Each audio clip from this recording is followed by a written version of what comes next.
آپ میدان کربلا میں موجود ہیں، خیمے لگے ہوئے ہیں اور دیا جل رہا ہے. کبھی بجھاتے ہیں امام اور کہتے ہیں کہ جس کو جانا ہے وہ چلا جائے. آپ کیوں کربلا کا سفر کر رہے ہیں اور کیوں رخت سفر باندھا ہے؟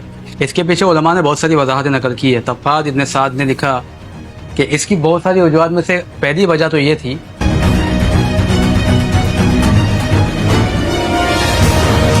وہ ظلم کی داستان جو فوج شام رقم کرے گی، یقینی طور پر ہم تمام کے دل افسردہ بھی ہیں، غمزدہ بھی ہیں. اس داستان کو یقینی طور پر شہادت و میراث تھی امام علی مقام کی. 1300 صحابہ جو حافظ قرآن تھے وہ شہید ہوئے یزید سے جنگ کرنے میں، کیونکہ جب حضرت زبیر موجود ہیں. لیکن ہم یہ دیکھتے ہیں کہ جس وقت امام علی مقام سفر کرتے ہیں اس وقت بہت سے صحابہ کرام یا آپ کی اولادیں مکہ شریف میں موجود بھی تھی.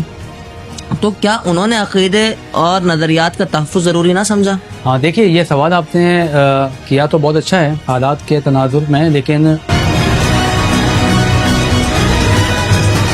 تمام تعریفیں اسی خالق کائنات کے لیے جو ہم سب کا پروردگار ہے. درود و سلام اس ہادی برحق پر جس کے لیے رب کائنات نے پیدا کیا بحر و بر کو، گل و سمر کو، لیل و نہر کو، شام و سحر کو، ماہ و مہر کو، لال و ہنر کو، جن و بشر کو اور شمس و قمر کو. میں سلام پیش کرتا ہوں سیدنا صدیق اکبر کی صداقت، سیدنا فاروق اعظم کی عدالت، سیدنا عثمان غنی کی سخاوت، مولا مرتضیٰ کی شجاعت، حسنین کریمین کی شہادت اور غوث العظم کی ولایت پر. آپ دیکھ رہے ہیں حیدرآباد نیوز کی خصوصی محرم نشریات داستان عشق و وفا، اور میں ہوں آپ کا میزبان محمد عمار قریشی. ناظرین محترم، آج وہ دن کہ جب وہ رات ہے کہ جس رات امام علی مقام نے عبادات میں گزاری، دعاؤں میں گزاری، اور کل واقعہ کربلا ہونا ہے، کل کربلا کا مارکا ہونا ہے. کل وہ دن ہے کہ جس دن حق اور باطل کی جنگ ہونی ہے، جس دن امام علی مقام اپنے ساتھیوں سمیت میدان جنگ میں اتریں گے، اور وہ اس طرح اتریں گے کہ اس تمام سامنے جو لشکر ہے اس پر ہیبت طاری ہو جائے گی. جب بنو ہاشم کے جوان اپنی تلواروں کے جوہر دکھائیں گے تو لشکر ترائیوں سے بھاگتے نظر آئیں گے. جب عباس جلوہ گر ہوں گے تو لشکر بھاگتا نظر آئے گا. جب علی اکبر آئیں گے اور جب علی اصغر شہید ہوں گے، جب اس پہ امام علی مقام کا صبر، اور وہ صبر اور اثار اور قربانی کی داستان جو رقم ہوگی وہ کل ہوگی. اور کہتے ہیں نا، شاعر نے کہا کہ حسین حد ہی نہیں تیرے انتقام کی، نام یزید گالی سے بدتر بنا دیا.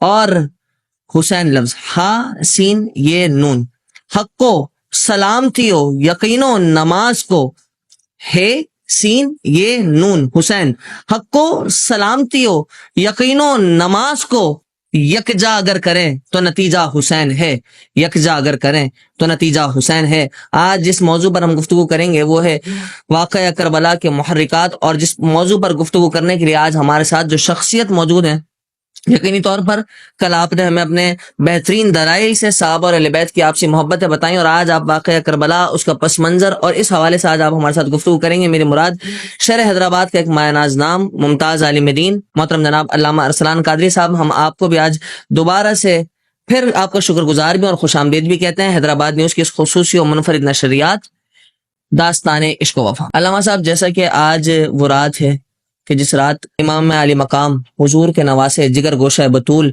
مولا مرتضیٰ کرم اللہ تعالی وجہ الکریم کے لخت جگر، وہ شیر، وہ جری اور وہ جرار، اپنے اہل خانہ کے ساتھ، اپنے اصحاب کے ساتھ آپ میدان کربلا میں موجود ہیں. خیمے لگے ہوئے ہیں اور دیا جل رہا ہے. کبھی بجھاتے ہیں امام اور کہتے ہیں کہ جس کو جانا ہے وہ چلا جائے، لیکن کوئی نہیں جاتا. تمام استقامت کے ساتھ امام کے ساتھ کھڑے ہوتے ہیں. اور اب کل مارکہ حق و باطل ہونا ہے. کل فوج شام جو کہ کلمہ گو لوگ نواسہ مصطفیٰ صلی اللہ علیہ وسلم پر تلواریں اور تیر لے کر کھڑے ہوں گے، نام و نہاد کلمہ گو. یعنی کہ وہ لوگ جنہوں نے اس چیز کا پاس نہیں رکھا کہ ہمارے سامنے جو شخصیت موجود ہے یہ نواسہ مصطفیٰ ہیں. یہ وہ ہیں کہ جن کے ہونٹوں کو تو کبھی کندھوں کو کبھی چہرے کو حضور چوما کرتے تھے. یہ وہ شخصیت ہیں کہ اگر حضور کے سجدے کے دوران یہ کندھے پر آ جاتے تو حضور اپنا سجدہ طویل کر دیتے ہیں. یہ وہ شخصیت ہیں. اور کل اس شخصیت کے ساتھ جو ظلم و ستم کا یہ کھڑی کریں گے، ظلم و ستم کی داستان، اور جس طریقے سے ظلم و ستم کریں گے اہل بیت کے اوپر، یقینی طور پر وہ ظلم کی داستان جو فوج شام رقم کرے گی، یقینی طور پر ہم تمام کے دل افسردہ بھی ہیں، غمزدہ بھی ہیں اس داستان کو. یقینی طور پر شہادت و میراث تھی امام علی مقام کی، شہادت تو میراث تھی. اگر امام چاہتے تو صرف اپنی دعا کرتے اور پوری فوج شام ختم ہو جاتی، لیکن امام نے شہادت کا انتخاب کیا. آج ہم اسی موضوع پر گفتگو کریں گے. علامہ صاحب، آغاز سے شروع کرتا ہوں. دیکھا یہ جاتا ہے کہ 8 ذی الحج ہے، 2 دن بعد حج ہونا ہے. تمام لوگ رکن حج ادا کرنے جا رہے ہیں بیت اللہ کی طرف. بیت اللہ ایک عظیم جگہ، حج ایک بڑی عبادت، لوگ حج کرنے جا رہے ہیں. امام علی مقام چھوڑ کر نکلتا ہے مکہ شریف، اور پھر وہ حج کے لیے نہیں جاتے. امام حج کے لیے نہیں جاتا ہے، امام کربلا کے لیے جاتا ہے. تو کیا ایسا معاملہ تھا کہ امام نے حج جیسا جو عظیم فریضہ ہے اس کو چھوڑ کر اپنے اہل خانہ کے ساتھ کربلا کی طرف سفر کرنا مناسب سمجھا، بہتر سمجھا؟ بسم اللہ الرحمن الرحیم. دیکھیں یہ جو سب سے پہلا سوال آپ نے کیا ہے بہت ہی بہترین سوال ہے. اور لیکن اس میں کہ امام علی مقام رضی اللہ تعالی عنہ حج کے ایام کے اندر آپ کیوں کربلا کا سفر کر رہے ہیں اور کیوں رخت سفر باندھا ہے، اس کے پیچھے علماء نے بہت ساری وضاحتیں نقل کی ہے. طبقات ابن سعد نے لکھا کہ اس کی بہت ساری وجوہات میں سے پہلی وجہ تو یہ تھی کہ امام علی مقام رضی اللہ تعالی عنہ نے اس لیے حج کے ایام میں کربلا کا سفر کیا کیونکہ آپ کو یہ اطلاع موصول ہو چکی تھی کہ یزید کے لشکر کے کچھ لوگ حج کے ایام میں مکے آئیں گے اور آپ پر الیاذ باللہ قاتلانہ حملہ کر کے آپ کو شہید کیا جائے گا. اور اس شہادت کے پیچھے کا جو مطلب وجہ تھی کہ وہ کیوں چاہتے ہیں کہ آپ کو پبلکلی ایسے مکہ معظمہ میں حج کے ایام میں شہید کیا جائے تاکہ لوگوں میں خوف ڈر کی فضا قائم ہو، اور یزید کے لیے جو باقی لوگ ہیں، باقی اصحاب ہیں، آل البیت ہیں، ان سب سے اپنی بیعت کروانا آسان ہو جائے. ایک وجہ تو یہ تھی امام علی مقام جب یہ جان چکے ہیں کہ اس کی نیت کیا ہے اور وہ اس انداز میں اب فاسق و فاجر ہوتے ہوئے اپنی بیعت کروانا چاہتا ہے مکے والوں سے، مدینے والوں سے، تو آپ نے بہت بہتر خیال فرمایا کہ آپ نے وہاں سے ہجرت کی تاکہ اس انداز میں وہ اپنی بیعت کروانے میں کامیاب نہ ہو سکیں. ایک وجہ تو یہ تھی اس کی.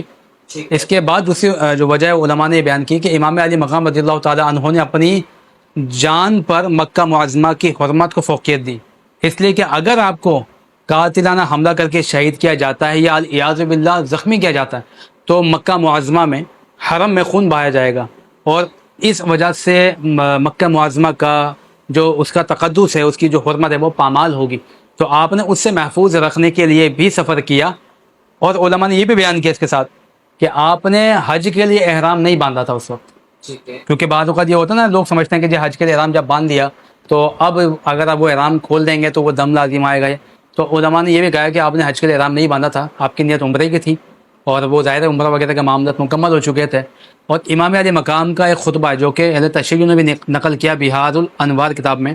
امام علی مقام فرماتے ہیں کہ میں نے خروج اس لیے کیا کہ میں اپنے نانا کی امت کے نظریات کا تحفظ کر سکوں، ان کے عقیدے کا تحفظ کر سکوں اور اس فاسق و فاجر کے فسق و فجور کو واضح کر سکوں. امام علی مقام نے اس وجہ سے سفر کیا تھا، یہ وجہ تھی اس کی. کوئی یہ نہ سمجھے کہ حج کو چھوڑ دیا، نہیں، آپ نے حج ایک بہت عظیم بڑا رکن ہے، مگر لانگ ٹرم پہ اگر آپ نے دیکھا جائے تو ایک بہت بڑی جو آپ نے کہتے ہیں نا کہ جیت حاصل کرنے کے لیے اور امت کے نظریات کو، ان کے عقیدے کو محفوظ کرنے کے لیے بہت بڑا فیصلہ لیا تھا. اس وجہ سے آپ نے حج کے ایام میں سفر کیا. اس سے عقیدہ بھی لوگوں کا محفوظ ہوا، امت بھی قائم رہی، مکے کا اور مدینے کا جو تقدس ہے وہ بھی پامال نہیں ہوا، اور لوگوں میں جو خوف و ہراس پھیلنا تھا یزید کا وہ بھی نہیں ہو سکا. یہ وجوہات تھی. زبردست. علامہ صاحب، جیسے کہ آپ نے بتایا کہ امام علی مقام نظریات کے تحفظ کے لیے، عقیدے کے تحفظ کے لیے بیت اللہ شریف چھوڑ کر کربلا کی طرف، کوفے کی طرف سفر کرتے ہیں. لیکن ہم یہ دیکھتے ہیں کہ جس وقت امام علی مقام سفر کرتے ہیں اس وقت بہت سے صحابہ کرام یا آپ کے اولادیں مکہ شریف میں موجود بھی تھی.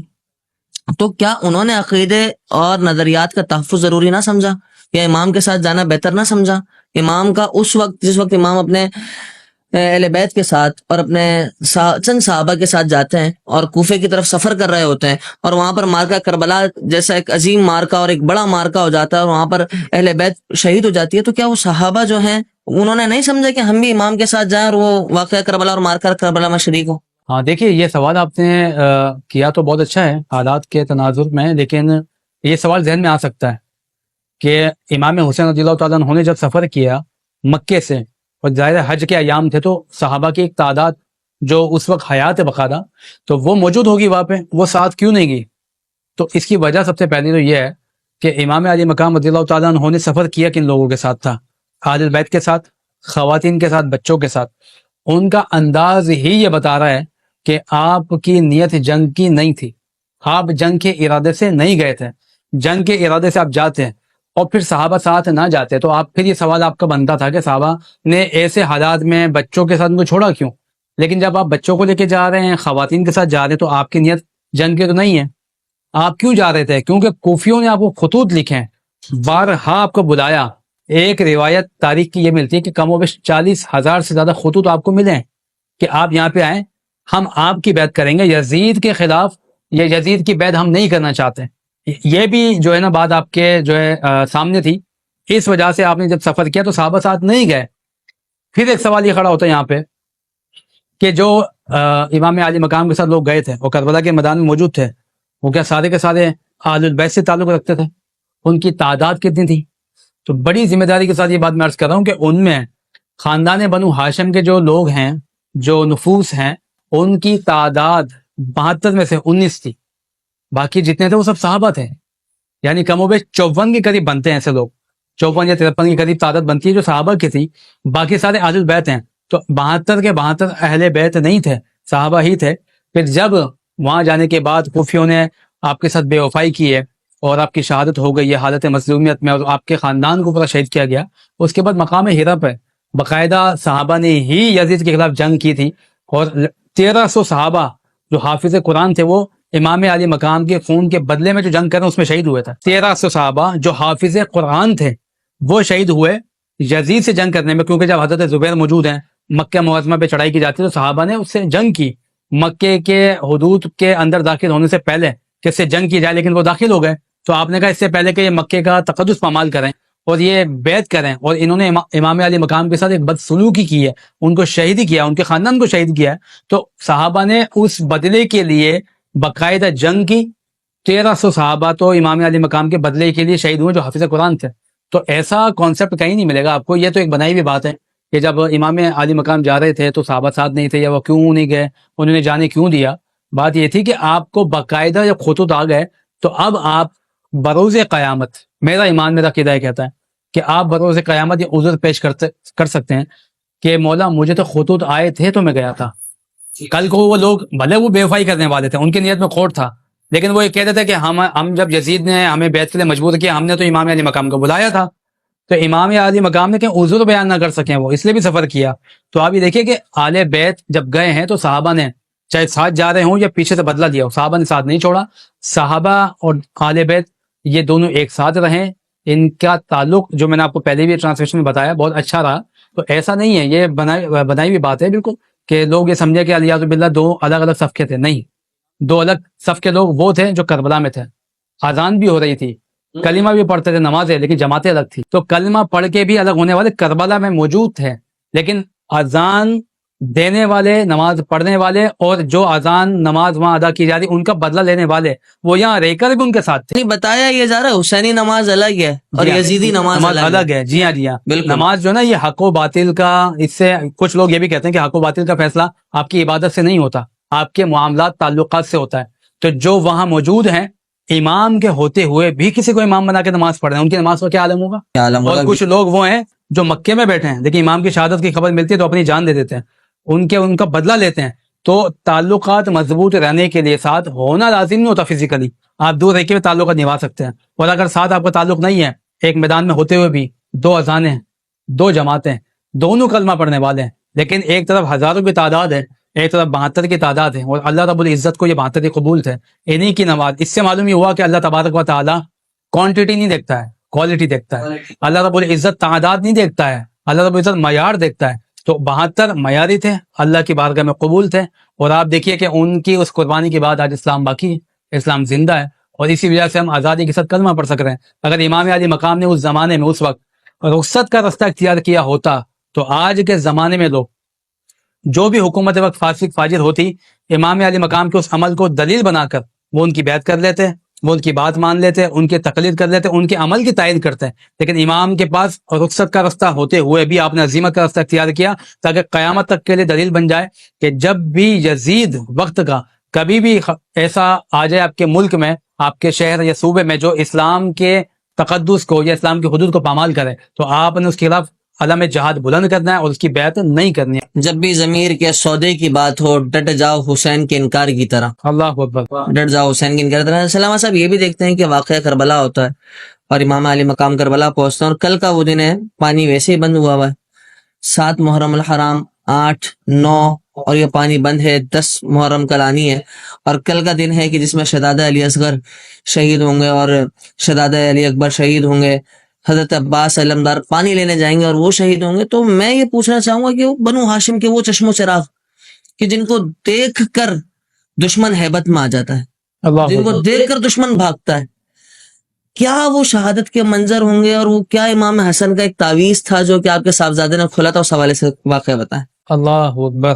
یہ تعویذ والی بات اپنے اچھی یاد دلائی کہ امام حسن رضی اللہ تعالیٰ عنہ کے صاحبزادے جب جنگ میں موجود تھے تو بعض اوقات ایسا ہوتا ہے کہ باپ کو اپنی اولاد سے زیادہ بھائی کی اولاد سے پیار ہوتا ہے. جب انہوں نے بہت زیادہ ضد کی، غالباً حضرت قاسم ان کا نام تھا، تو آپ نے ان کو جنگ پہ نہیں بھیجا. لیکن آپ کو یہ بات یاد تھی کہ میرے بابا نے کہا تھا کہ میں ایک تعویذ آپ کے گلے میں باندھ رہا ہوں، اور جب بہت مصیبت کا وقت ہے تب اسے کھولنا. چلو ایک بات اور ثابت ہوئی، تعویذ کسی نہ کسی نوعیت میں کسی زمانے سے چلتا رہا ہے. بعد تعویذ جب کھولا گیا، کیونکہ حضرت قاسم نے کہا کہ اس سے زیادہ مصیبت کا وقت کون سا ہوگا. اللہ اکبر. جب تعویذ کھولا گیا تو اس میں امام حسن رضی اللہ تعالی عنہ نے آقا دو عالم علیہ الصلوۃ والسلام کے اس فرمان کی تصدیق کرتے ہوئے، یقین رکھتے ہوئے تعویذ میں لکھا، ایک وقت آئے گا کہ میرا بھائی حسین کربلا کے میدان میں موجود ہوگا، ہزاروں لوگ اس کے تنہا جان کے پیچھے ہوں گے، لوگ چاہتے ہوں گے یزیدی لشکر، ایک لشکر ایسا ہوگا جو چاہتا ہوگا کہ ان سے بیعت کروائی جائے اور ان کو اپنا الیاذ باللہ غلام بنایا جائے. ایسے وقت میں میرا بھائی اس کفر، اس ظلم کے آگے نہیں جھکے گا. ایسے وقت میں میرے بھائی کا ساتھ نہیں چھوڑنا، آپ نے اپنی جان قربان کرنی ہے. جب یہ پڑھا تو امام علی مقام کے پاس اب کوئی وجہ بظاہر موجود نہیں تھی کہ وہ ان کو جنگ میں جانے سے روکتے. یہاں ایک بات ہمارے پہ دیکھنے کی یہ بھی ہے کہ خاندان اہل بیت، چھوٹے بچے، آپ ان کا شوق شہادت دیکھیں نا. یعنی اگر آپ 72 لوگ موجود ہوں فیملی کے ساتھ کہیں، اور آپ دیکھیں سامنے ہزاروں لوگ تلواروں کے ساتھ آ گئے ہیں، شہادت ہو سکتی ہے، آپ کے ساتھ نہ جانے کیا سلوک کیا جائے، لیکن وہ تڑپ رہے ہیں، وہ چاہ رہے ہیں، ترس رہے ہیں کہ ہم میدان میں جائیں، ہم جنگ کریں، ہم اسلام کی بقا کے لیے اپنی جان دیں. یعنی کیا جذبات تھے، کیا کہ عمر دیکھیں، علی اکبر رضی اللہ تعالیٰ عنہ کی عمر دیکھیں، 18 سال کی عمر ہے، لیکن جنگ میں جانے کے لیے بیتاب ہیں. اور وہ علی اکبر جو کہ حضور علیہ السلام کی شبیہ ہیں. ابھی اللہ اکبر دیکھیں آپ، اور وہ جا رہے ہیں. اور امام علی مقام کا حوصلہ، ایک باپ کا حوصلہ دیکھیں کہ وہ اپنی اولاد کو اپنے سامنے ذبح ہوتے ہوئے دیکھ رہے ہیں. 6 مہینے کا علی اصغر ہے، ان کے تیر لگا، وہ بھی اس باپ نے دیکھا. علی اکبر 18 سال کا جوان شہید ہوا، ان کے جسم اقدس پر گھوڑے دوڑائے گئے، اس باپ نے وہ بھی دیکھا.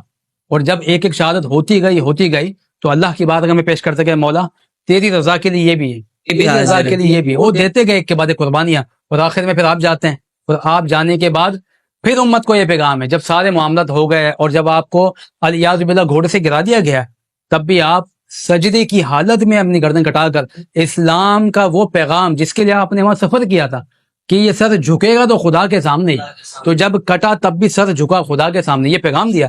کیسا منظر ہوگا آپ سوچ کے دیکھیے. علامہ صاحب میں سوچتا ہوں کہ وہ واقعہ کربلا جب ہو رہا ہو، میدان کربلا ہے، شہزادہ علی اکبر جاتے ہیں جو کہ حضور کی شبیہ ہیں، اور حضور کی شبیہ پر یعنی آپ نے تیر چلا تو کہ سامنے حضور نہیں دکھائی دیے، حضور نہیں دکھائی دیے. جب علی اصغر کو ہاتھوں میں اٹھایا اور کہا یہ بچہ پیاسا ہے اور آپ نے تیر چلائے، تو آپ کو کیا رحم نہیں آیا؟ آپ کو ترس نہیں آیا؟ جب حضرت عباس علمدار جاتے ہیں اور پانی لے کر آتے ہیں اور اپنی بھتیجی بی بی سکینہ کے لیے پانی لے کر آ رہے ہیں، تم نے مشکیزہ پھاڑ دیا، تم نے 3 دن پانی بند رکھا، تمہیں شرم نہیں آئی، حیا نہیں آئی کہ کس پہ ظلم کر رہے ہو؟ اور اس واقعے سے ایک سبق یہ بھی جو ہے ملتا ہے، وہ بات سمجھ آتی ہے کہ آدمی عہدے کے لیے، منصب کے لیے کس حد تک جا سکتا ہے. کہ اگر اس زمانے میں وہ لوگ جو اپنی آنکھوں سے دیکھتے تھے کہ امام علی مقام کو رسول اللہ چومتے تھے، علی اکبر کو دیکھ رہے ہیں تو رسول اللہ صلی اللہ علیہ وسلم کے چہرہ والضحیٰ سے ان کا چہرہ ملتا ہے، یہ سب کچھ دیکھنے کے باوجود بھی وہ عہدے کے لیے، منصب کے لیے، پاورز کے لیے، مال کے لیے الیاذ باللہ ان سے بھی باغی ہوئے، ان سے بھی بغاوت کر گئے، تو پھر آج کے زمانے میں کیا کچھ نہیں ہوتا ہوگا. تو حب جاہ جو نا، یہ تمام گناہوں کی، بیماریوں کی یہ جڑ ہے. میرے آقا نے فرمایا نا کہ آخری وقت قیامت کا ایسا ہوگا کہ اس کے اندر تمام اقوام جو آپ کے دشمن ہوگی، وہ ایک دسترخوان پہ جیسے کھانے پہ بلایا جاتا ہے، ایسے بلائیں گے تم کہ جیسے تمہیں کھانے پہ پیش کیا جاتا ہے کہ کھانا کھاؤ، تمام قومیں تمہارے خلاف ایسے جمع ہوں گی. تو صحابہ نے پوچھا کہ ہماری تعداد کی اس وقت قلت ہوگی؟ آپ نے فرمایا کثرت ہوگی، مگر تم میں وہن آ جائے گا. تو صحابہ نے پوچھا وہن کیا ہے؟ آپ نے فرمایا موت سے نفرت، دنیا کی محبت. یعنی موت سے نفرت رکھنا، دنیا کی محبت ایک ایسی چیز ہے کہ جس کی وجہ سے آپ تعداد میں کثرت کے باوجود بھی اپنے دشمن پہ غلبہ نہیں پا سکتے. ٹھیک ہے، تو اب وہاں 72 لوگ ہیں، انہیں موت کا خوف نہیں ہے، دنیا کی محبت نہیں ہے، تو انہوں نے اپنی جان بھی دے دی اور اسلام کو باقی بھی رکھا. امام علی مقام جب آئے ہوں گے میدان میں، ایک شعر کے ساتھ پھر میں امام کی طرف آتا ہوں. وہ کہتے ہیں کہ نشانہ سینہ اکبر کے باندھنے والے، نشانہ سینہ اکبر کا باندھنے والے، تجھے ہدف پہ محمد نے ہی دکھائی دی ہے. یعنی آپ یہ دیکھیں، حضور کی شبیہ کھڑے ہیں، اور وہ نواسے اور وہ آل اولاد حضور کی، وہ نبی جس نے کلمہ پڑھایا، جس نے قرآن دیا، جس نے تمہیں عزت دی، تکریم دی، تمہاری حیثیت کیا تھی؟ اب تاریخ پڑھیں گے نا ہمارے بھائی، تو آپ کو تاریخ میں کبھی کسی بھی نبی علیہ الصلوۃ والسلام کا تذکرہ ایسے نہیں ملے گا کہ جن کے وصال کے 50 سال کے بعد کم و بیش ان کے خاندان کو اس انداز میں شہید کیا گیا. اللہ اکبر. اور وہ بھی کلمہ گو، جو کلمہ پڑھ کے مسلمان ہونے کا دعویٰ کر رہے ہیں وہ لوگ. امام آتا ہے، اور امام علی مقام، وہ جو حضور کے کبھی کندھے پر ہوتے ہیں تو کبھی حضور چومتے آپ کو، اور حضور بے پناہ محبت فرماتے، اور روتا دیکھتے تو کہتے مجھے تکلیف ہوتی ہے. کیا ہے؟ اللہ اکبر، اللہ اکبر. اس امام کو شہید کیا جاتا ہے. یہیں علامہ صاحب سوال یہ بھی آتا ہے کہ ہم دیکھتے ہیں امام علی مقام کی، اور جہاں شہادت اہل البیت اور اصحاب حسین کا ہم ذکر کر رہے ہیں، وہاں ہم یہ دیکھتے ہیں کہ ایک ویڈیو بیان جاری ہوا، اور ایک شخصیت نے یہ بیان دیا کہ امام علی مقام جس وقت ان کی شہادت ہوئی، آپ حالت وضو میں نہیں تھے، اور یہ جملہ بڑا مشہور ہوا. ایک سوال ذہن میں آتا ہے، انما یرید اللہ لیذھب عنکم الرجس اہل البیت ویطہرکم تطہیرا، جن کے لیے آیت تطہیر نازل ہو، جن کو حضور نے چادر تطہیر میں لیا ہو، جو ہوں ہی پاک. اور اعلیٰ حضرت ایک شعر بھی، تیری نسل پاک میں ہے بچہ بچہ نور کا، تو ہے عین نور، تیرا سب گھرانہ نور کا. جن کا نام ہمیں پاک ہو کر لینا پڑے، وہ اتنی پاک اور مقدس شخصیت، وہ وضو کا معاملہ کہنا، اور پھر یہ کہنا کہ وہ وضو میں نہیں تھے، اور اس طرح کی بات کہنا. بات یہ کہ یہ تو لوگوں کے سمجھنے پہ ڈیپینڈ کرتا ہے کہ وہ اس مسئلے کو کس نوعیت میں سمجھتے ہیں یا دیکھتے ہیں. جہاں تک قرآن کریم کی آیت کریمہ کا تعلق ہے، وَيُطَهِّرَكُمْ تَطْهِيرًا، اس سے کفر کہہ لیں، گناہ کہہ لیں، اور اس سے ہی ریلیٹ جتنی باتیں وہ پاکیزگی مراد ہے. اچھا، ظاہری جو پاکیزگی ہے، ظاہر ہے وہ اس معاملے میں بھی وہ پاکیزہ ہیں، مگر حکم شرع یہ تھا کہ نماز کے لیے وہ وضو کرتے تھے. تعلیم امت کے لیے کہہ لیں آپ، یا حکم شرع یہ تھا، حکم تھا کہ نماز کے لیے وضو کریں، کیونکہ بحیثیت انسان، عظیم انسان ہونے کے باوجود بھی ظاہر جو ایک باتقاض بشریت معاملات انسان کے ساتھ لاحق ہیں، وہ یقیناً امام علی مقام یا دوسرے اہل بیت کی شخصیات ان کے ساتھ بھی تھے. تو وہ فقہی معاملات کے اعتبار سے تو ان پہ عمل کرتے، وضو بھی فرماتے، غسل بھی فرماتے، نماز ادا کرتے. تو اس لیے لوگوں نے سمجھ لیا کہ اگر انہیں تطہیر کے تعلق سے قرآن میں آیت بیان کی گئی، اب وضو نہیں کریں گے، ایسا نہیں ہے. یہ سمجھنے پہ ڈیپینڈ کرتا ہے آپ کے. اب رہی بات کہ میدان کربلا کے اندر وہ حالت وضو میں نہیں تھے، تو اس میں دو کیٹیگریز ہیں. اول تو یہ کہ دیکھیں، بعض اوقات آپ پانی پہ قادر نہیں ہوتے نا. جب قادر کا مطلب ایک تو فقہی مسئلہ یہ ہوتا ہے کہ جی چاروں اطراف میں ایک ایک میل تک پانی نہ ملے، لیکن اگر ایسے حالات ہیں کہ آپ کو پانی ہونے کے باوجود وہاں تک رسائی نہ ہو، اپروچ نہ ہو، آپ کو دشمن پہنچنے نہیں دے رہا، اس حالت میں تیمم کر کے نماز پڑھ سکتے ہیں. تو ہمارا تو یقین یہی ہے کہ امام علی مقام یقیناً تیمم کی حالت میں تھے. اور میں تو یہ بھی مانتا ہوں کہ ہو سکتا ہے کہ وہ باقاعدہ پانی والے وضو کی حالت میں ہی ہوں، مگر اگر ہم یہ مان لیتے ہیں کہ وہ اس وقت وضو کی حالت میں بھی نہیں تھے، تو اس میں بھی کوئی قباحت نہیں ہے. کوئی امام علی مقام سجدے کی حالت میں جب سر اقدس اپنا جو ہے وہ کٹواتے ہیں یا شہید ہوتے ہیں، تو امام علی مقام کیا باقاعدہ اس وقت نماز ہی ادا فرما رہے تھے جس انداز میں نماز ادا کی جاتی ہے؟ اگر تاریخ میں پڑھیں گے شاید آپ کو ایسا حوالہ کوئی نہ ملے. ہاں، سجدے کی حالت میں موجود ہیں، یہ بات صحیح ہے. اگر تاریخ میں یہ بھی مل جاتا ہے کہ وہ نماز ہی پڑھ رہے تھے لیکن وضو نہیں تھا، تو تیمم تھا. تو اس لیے بتانے والے نے بتایا یہ تھا کہ وہ باقاعدہ اس طرح نماز نہیں پڑھ رہے تھے، اور اس طرح پانی سے وضو نہیں تھا. ہو سکتا ہے ایسا ممکن ہو, لیکن اب کچھ خاص لوگ یا خاص نظریے کے لوگ وہ چاہتے ہیں کہ ہر بات وہ اس انداز میں بیان کی جائے, ان کا عقیدہ نظریہ ہے. تو ہم ان باتوں کے پابندی جو قرآن میں حدیث میں ہے, اس کا حکم اللہ نے دیا, ہم کسی خاص مکتب فکر کو لے کے کوئی ایسی بات کسی بھی نفوس جو نیک شخصیات ہیں ان سے منسوب نہیں کر سکتے کہ جو ان کی شان کے لائق نہ ہو یا وہ ان کے لیے اس حالات کے اندر ثابت نہ ہو رہی ہو. تو امام علی مقام اگر نماز کی حالت میں تھے تو بھی مسلم, اگر وہ نہیں تھے تب بھی مسلم ہے, تب بھی ان کی شان میں کوئی کمی نہیں آتی. لیکن کچھ لوگ چاہتے ہیں کہ نہیں, اگر یہ کہہ دیں کہ نہیں وہ وضو میں نہیں تھے یا اس وقت خون آ رہا تھا وضو ٹوٹ گیا تو یہ غلط بات ہوگی. یہ سمجھنے کی بات ہے. اس کو بہت ہر بات کو کنٹروورشل جو نا بنانا لازم نہیں ہوتا ہے. ہر بندے کے بتانے کے پیچھے کوئی نہ کوئی وجہ ہوتی ہے, اس کو سمجھنے کی کوشش کریں. اچھا, ایک یہ بھی معاملہ دیکھا جاتا ہے نا ہمارے یہاں, یہ دیکھا جاتا ہے لا تقربوا الصلاۃ وانتم سکارا, تو لوگ لا تقربوا الصلاۃ پکڑ لیتے ہیں, وانتم سکارا نہیں پڑھتے, ہے نا. تو ایک اگر پورا 1 گھنٹے کا بیان ہے تو وہ 1 گھنٹے کا بیان نہیں سنیں گے, وہ صرف وہ جو 30 سیکنڈ کا یا 45 سیکنڈ کا جو کلپ ہے اس کو لیں گے, اس کو نکالیں گے اور اس پہ فتوے لگنا شروع ہو جائیں گے, اس پہ معاملہ شروع ہو جائیں گے. مکمل مفہوم جو ہے وہ مکمل مفہوم فراہم کر بھی نہیں سکتا نا آپ کو. تو اس لیے اس طرح کے سوالات بعض اوقات اب ربیع الاول آئے گی, ابھی محرم ہے, رمضان, تو کچھ خاص ٹاپک ایسے ہوتے ہیں ان پہ کلپ بن کے آنے شروع ہوتے ہیں. ایسا لگتا ہے کوئی لابی ہے, کوئی خاص سے جو نا گروپ بیٹھا ہے جو لوگوں کو اپنی طرف مائل کرنے کے لیے کچھ نہ کچھ نیگیٹو کر رہا ہے. تو میں لوگوں سے کہوں گا کہ ان کی طرف توجہ نہ کریں. الحمدللہ کتابوں میں دین لکھا ہوا ہے, پڑھیں, عمل کریں, لوگوں تک پہنچائیں. عمل کریں, بالکل لوگوں تک پہنچائیں. اور یقینی طور پر علامہ صاحب آخری بات کی طرف میں بڑھتے ہوئے آپ سے صرف یہ چاہوں گا کہ یہ واقعہ کربلا چونکہ کل مارکہ حق و باطل ہونا ہے, اور آپ واقعہ کربلا کو کے حوالے سے کیا بات کہنا چاہیں گے, کیا پیغام دینا چاہیں گے ہمارا؟ امام علی مقام رضی اللہ تعالی عنہ کا عمل جو ہے وہ پیغام کربلا وہی ہے. اور عمل یہ تھا کہ جان جائے تو جائے, یہ سر خدا کے سوا کسی کے آگے نہ جھکے. جان جائے تو جائے, نماز قضا نہ ہو. جان جائے تو جائے, چاہے خاندان کو بھی لٹوانا پڑ جائے, لیکن دین پر, دین کی بقا پر, نظریات پر سمجھوتا نہ کیا جائے. چاہے تعداد کی قلت ہو اور سامنے دشمن کی تعداد کی کثرت ہو, اس کے باوجود بھی اپنے نظریات پہ کوئی سمجھوتا, کوئی کمپرومائز نہ کیا جائے. تو امام علی مقام کے پیغام ان کے عمل سے واضح ہیں. اور ہم جب بارہا سن چکے ہیں, پڑھ چکے ہیں, تو اس کے بعد بھی اگر پیغام کربلا ہمیں سمجھ نہیں آیا تو اس کا مطلب یہ ہے کہ ابھی ان پاکیزہ شخصیات جن کی طہارت قرآن نے بیان کی, ان کی طہارت کو سمجھنے کے لیے ابھی ہمارے دل کو طہارت اس کو لازم ہے.